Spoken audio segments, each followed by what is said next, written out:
Et on va terminer avec Aperam. Le titre du spécialiste de l'acier inoxydable a fortement progressé depuis début janvier, une hausse de plus 30% depuis début janvier. Alors, Aperam, on a en hausse sur le début de l'année, hein, c'est tout à fait clair. Et je dirais même, en fait, la hausse depuis le début de l'année, c'est surtout depuis cet été, c'est depuis le mois d'août où on est venu tester là, le support à 24,30 €. Donc depuis, eh bien, c'est un rallye extrêmement puissant qui nous a amené de cette zone des 24,30 € sur les 33,50 €, hein, ce qui veut dire qu'on a gagné à peu près 45% en l'espace de 2 mois. Puis, bien sûr, on consolide. On consolide sur la zone des 29 euros.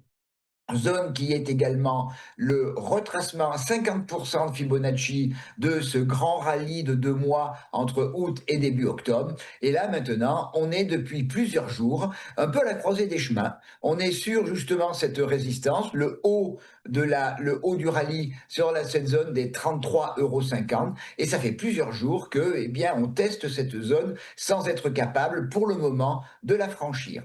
Alors, j'ai mis également mes bandes de Bollinger pour suivre le mouvement. La bande de Bollinger haute est, ce qui est important, toujours ouverte. Donc, ce qui nous indique, pardon, que la volatilité est toujours présente et que l'on a une réserve de volatilité pour pouvoir aller plus haut. Le Aperam a eu des cours bien supérieurs il y a des années et c'est pour ça que j'ai regardé et j'ai une très bonne convergence entre les extensions de Fibonacci liées à cette consolidation sur le retracement 50% et des résistances du passé. Et ainsi, si on franchit en clôture quotidienne, toujours pareil, hein, avec une belle bougie verte qui a une petite mèche haute seulement, qui indique que les acheteurs ont bien repris la main, ont bien la main sur le marché de l'actif. À ce moment-là, je viserai dans un premier temps 34,86 €, qui est un peu l'objectif naturel lorsque l'on fait un 50%. Puis, si les acheteurs ont toujours de la dynamique, on irait vers les 36,30 € et les 38,24 €.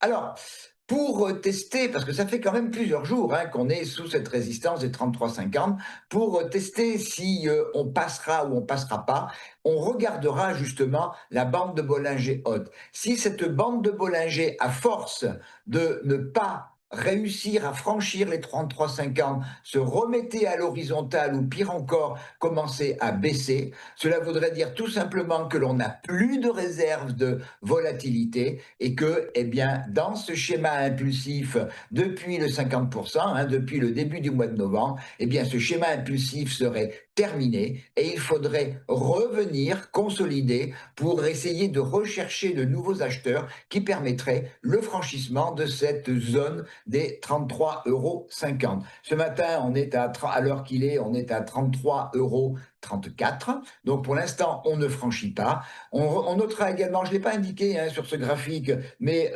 ce gap sur la zone des 32 euros, ce gap est une bonne zone de support. En cas de repli, c'est certainement sur cette zone autour des 32 euros que l'on viendrait. Si on tient cette zone des 32 euros, on a une chance importante par la suite de franchir les 33,50. Si on venait à casser cette zone, à combler ce gap qui a été ouvert la semaine dernière, eh bien, le risque serait vraiment de revenir vers la zone des 28,94. Donc, on surveille le gap autour des 32 euros. On surveille la bande de Bollinger haute, qu'elle reste bien ouverte vers le haut pour attendre le franchissement de cette résistance à 33,54 €.